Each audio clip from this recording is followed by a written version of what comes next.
we've been playing some great indie games on our Nintendo Switch lately, and we want to tell you all about them. Yes, we've got 5, count them. It's actually 6. Always a bonus with us. Look, There's always a bonus. We're in this kind of in-between period on our Switch 2. We finished Donkey Kong, amazing game. Dragon Drive, people have mixed feelings about that. Kirby, that seems cool, but that's still a ways out. So it's like we need to find some stuff to play. Yeah. And we have been playing some great indie games. That this is what these indie games are great for, is like filling in those gaps between the major big releases. This is something that like we did so often on the original Switch generation, got us like discovered some amazing games, and like no, these aren't necessarily Switch 2 original games. Honestly, like it kind of doesn't matter for what these games are. Exactly. Play them on the big screen. They're just fun to play. The first game is Tiny Bookshop, and I was surprised when I was browsing the eShop and I saw this was in the number one spot. You've been playing this and not me. How did this happen? Number 1 on the eShop. It's amazing. Congratulations to the team behind Tiny Bookshop, because that's amazing. But this game is so good. And I feel like there's a combination of why it's number 1 right now. First of all, it is the perfect end of summer vibes game. Really? Because the game takes place, the game takes place on this like beautiful like summer beachside town. You are the owner of a little mobile bookshop, and you can drive it around the different locations in the town, and you meet these lovely people in the town, and you sell them books. And it has this like sort of almost like a, if anyone has played Style Savvy, like that kind of aspect to it, where like customers come in and ask you, hey, I'm looking for such and such. I like to read these kinds of books, or I want to read a book that's less than this many pages, and you recommend them a book from your collection. So it's like sort of this, like you get these requests from people, and then you pick out a book that you think they'll love. And these are all real books. I'm interested in this. Is amazing. So they're, they have different genres. You have different genres that you're stocking your store with. But, under like classics, there's like Shakespearean plays and Charles Dickens novels. And they even have like modern books, like The Hunger Games is in here. And books that I literally recently read are in some of the categories, which is kind of fun to see. But yeah, it's just a very like idyllic, like this is like everyone's dream, like let me open a bookshop in a beautiful town and just spend my peaceful days like decorating my bookshop and meeting the nice people in the town and living a very peaceful life, like recommending great books to people. Like that's literally my dream come true. So I love it. If you can't tell, I think it's amazing, but I do think it's like right place, right time. Yeah.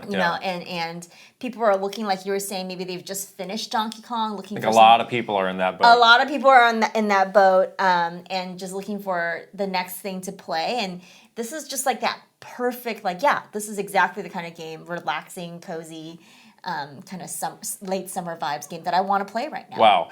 I have to admit, I am starting to experience some FOMO on this one, so I might have to check it out. I just coun't believe it when I was on the eShop. I was like, wait, there's like all these Nintendo games, and then I know. Tiny Bookshop. Amazing. That one's $20. All these games are out now, by the way. Yes. Next game is UFO 50, yeah. which is a game that was one of the shadow drops from the Indie World Showcase. Came out last year on PC. I have that version. I'll get this eventually on Switch. You got it. I got it on Switch. You got it on Switch. And this game just has such an interesting concept. It's kind of like this fictional retro game console, and they have imagined literally 50. There are literally 50 like full-fledged games in this package representing the full lifespan of the generation of this fictional retro game console. Yeah. So you start up the game, you can kind of see what this fictional UFO 50, game console looks like, and then they just jump you right into this long library of 50 games, and they're all full-fledged games. Which I'm like, how did they do this? It didn't have to be 50. You didn't have to do this. It could have been UFO 20. We've been UFO 10. Very it would happy. Have been fine. Yeah. And you think that, they're just going to be short little, like, 1-minute demos or something like that. But they are full-fledged games that you can play. Some of them are more, like, quote, playable than others. Some of them are a little bit high concept and things like that. I did the thing where and I think you did the same thing where you just you were just going chronologically down the list. But I have not reached the end of the 50 games yet. I have heard from people that I should skip to sort of the later games because since it represents like the entire like console generation of this fictional UFO 50 system, the later games are a bit more like like modern, I guess. Exactly. And that's something that I find so fascinating is yes, they are in chronological order. If you play the first one, it's very primitive. Just like the NES, if you play those like, early mid-80s NES games, it's very basic. But then if you go towards the 90s, it's like, oh wow, they've come a long way with this. Exactly. And they've got so many, all the genres are covered. Again, some other ones that are really like kind of experimental and out there. It's like, no, they've really thought through like what the library of this thing would be, which is, it's just fascinating. There's really nothing else out there like it. Yeah. So there's a couple of different ways you can get this that we do have to call out. So the eShop version's out now. That's $25.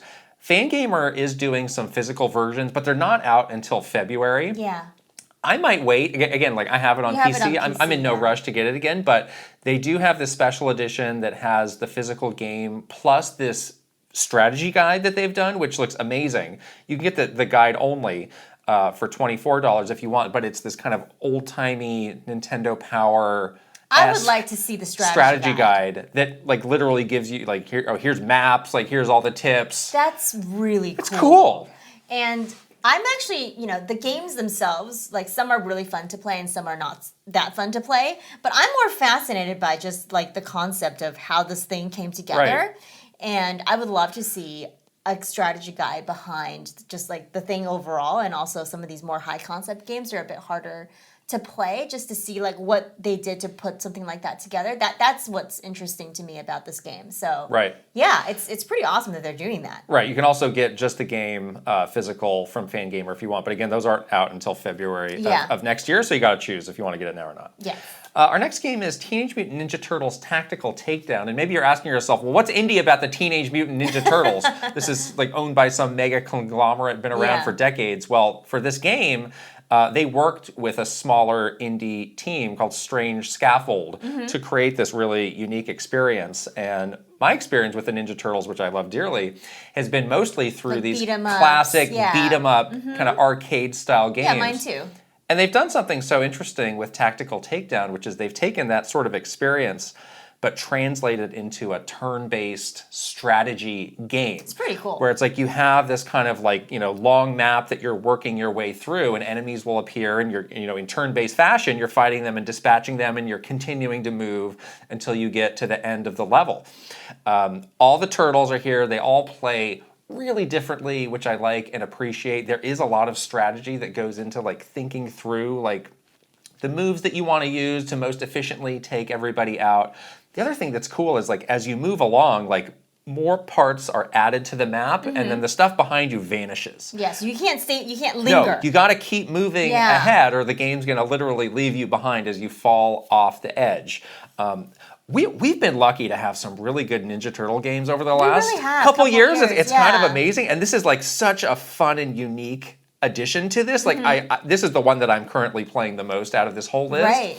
I'm kind of addicted to it. I really like it. Yeah, it sounds like such a cool imagining of Ninja Turtles, because you're right, like usually it's like a beat 'em ups game or something that's very action. Right. So having a strategy more like this kind of almost like a Fire Emblem Light kind of take on Ninja Turtles is really cool. And you said that one of the cool things is all the turtles play really differently. They're also, you have to unlock them. Right. And once you unlock them all, you're like, wow, they're all super different in the moves that they have and everything. So that is really cool. It's like a lot of depth. Yes. In this game. Exactly. And there is also like another mode that you can get unlocked once you get a little bit further, which like makes the game even more challenging. I know a lot of people doing these strategy games like the challenge. Yes. I think the base game is plenty hard. You were saying it's pretty hard. For me, but if you are like an expert in strategy games, like that is there, which is cool. Your Fire Emblem hard mode. Yes, exactly. Love it. Next game is called Time Flies, which is probably, there's so many unique concepts of games on this list, which is what's great about indie games. Totally. In this one, you are literally playing as a fly, trapped in somebody's house, and like a real life fly, you have a very short lifespan. Yeah. Which is like sometimes like seconds, right? A minute or a minute and a half, Yeah. and it's like you have this list of tasks and things that you want to try and do. See how much of these you can do in the limited time that you have. So you are doing a lot of different kind of runs to see like, oh, you know. It's like a roguelike. It kind of is, like right? a fly roguelike. Fly It's like, well, I did 2 of these things, so I've checked those off, and now I'm going to go try and do these Yeah. others. But part of the fun is like trying to interpret like, well, what the game's giving me a hint of what I need to do. So where in the house do I need to go to find that? and how do I need to interact Yeah. with it? Like you're a fly, there's only so many ways that you can interact with it. But the game like really like is clever of like what would a fly do? Yeah, they in really this put themselves situation? into the mind of a fly. Right. Yeah, so interesting. And it's got this very interesting, just kind of black and white, like somebody sketching on a piece of paper. It looks like Mario Paint to me. It does. Like old Microsoft Paint or Yes. something that you drew in just with the white background and like a pencil. Right. So interesting. It's got that kind of look to it. There is one thing that I don't totally understand about this game is that it's rated M. I know, right? And I don't know why. I've played the game There is a glass of wine for a little bit. in One the of them is game. like, like have a fly cocktail. I guess cocktails. I don't know how that's. I don't know. On the descriptor of they had all the stuff for M. They had like, I'm like, what? Like, what is hidden in this game that I don't know? So I got to keep playing to find out how this game earned the M rating. Oh, man. I'm not sure. I mean, there is death. You are dying. Getting down and dirty with a fly here. I don't know. Oh, I don't know. sexy fly. I love it. I don't know. You gotta do what you gotta do in your short lifespan. You Yes. gotta live your life to the fullest. I guess so, yes. 78 seconds to live your life YOLO to the for fullest. flies and humans.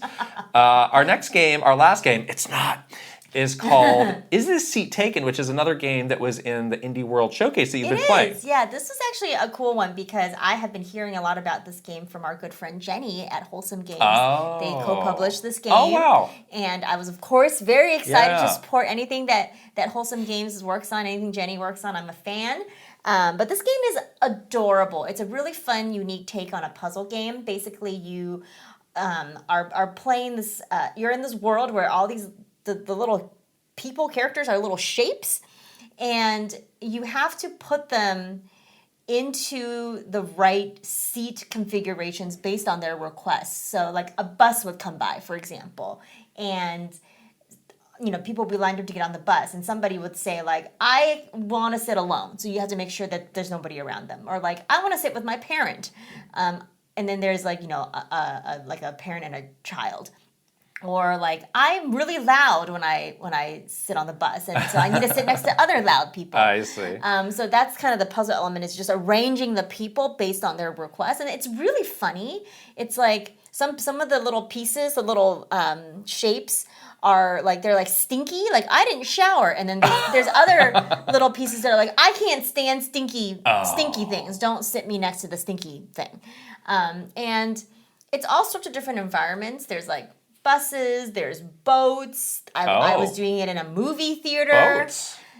The movie theater one was funny because it was a cowboy movie, and all these people came in wearing these big cowboy hats.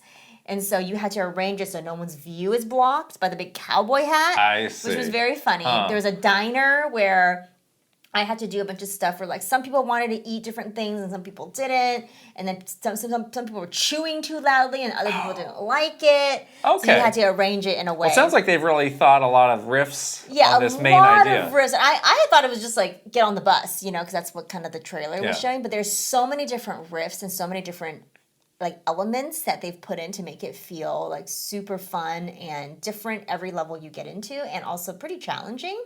And there's also this overarching story, which I'm like, how can you have a story for this little this game with little shapes in it? But there is a story. I'm excited to see where it goes. The game starts you off in Barcelona, and now I've now traveled to Belgium, so I'm in a different city now. I don't know what other cities get unlocked, but there is a sort of an overarching story happening with this game around this movie that these little shapes are making, and wanting to meet this movie star. So it's very cute. Very cute. Wow. You know us, we have to have a special bonus at the end of our list. So we actually have a 6th game that we want to talk about. Yeah. It's called Mind Over Magnet. And I think this is a game that's been on PC for a little bit, finally coming to Switch and other consoles. And this is a 2D puzzle platformer game. And I'll say, don't be fooled by the kind of kind of crude key art and logo that they have for this game. The game doesn't look anything like this. It's got this cute kind of pixel look to it. Yeah. The characters have a lot of personality. I think they need to update some of their artwork and their icons. Yeah, maybe. Because it's not really representing the game, but every stage so far that I've played is this kind of single room, and you play as this robot with his magnet friend. Oh, fun. And you have to solve these puzzles to kind of get to the exit of the room. Okay. And I haven't finished this game, but they've already really put me through a lot of paces of pretty interesting puzzles, kind of using the robot and the magnet. The robot can detach from the magnet. They're not like one piece. They're not connected. So there's a lot of different things that you can do. And but it's a single player game. Single player game. Okay. The magnet cannot move on its own. You can kind of put it down or leave it, stick it onto something and come back to it later. I see. Okay. The thing that I like about it is, I struggle with puzzles a lot. Like, everything here is very intuitive because it's like, all right, well, a magnet sticks to metal, so you kind of understand the rules of the world and you can go from there. Yeah, the physics of it. Versus some other puzzle games, it's like, I don't even know what they want me to do because who knows how things operate in this fictional world here. But in this case, it all does seem to make sense, and I felt like there's a good challenge. And again, like, they've really nailed some of the finer all the animations are very well done. I think the sound effects are really well done. Awesome. It's just got a lot of personality. It's very cute. So I wanted to make sure we could put it on the list. Good year for magnets. Great year for magnets. Magnets are that is the winner of 2025. Comeback is amazing. Is the magnet, honestly. Yeah. So way to go, magnets, #1. I love it. Yeah, so that's our list of must-play indie games. We're obviously playing this on our Nintendo Switch 2s, but you can play it on a Nintendo Switch as well. And these are all pretty recent from the recent Indie World Showcase, and we've been loving these games. And it's been awesome to have these amazing indie games to play as sort of an in-between before we get into another, hopefully big first-party Nintendo game. Yes. Yeah. Let us know if you have any recommendations for indie games that you're loving in the comments below, and we will talk to you later. Bye!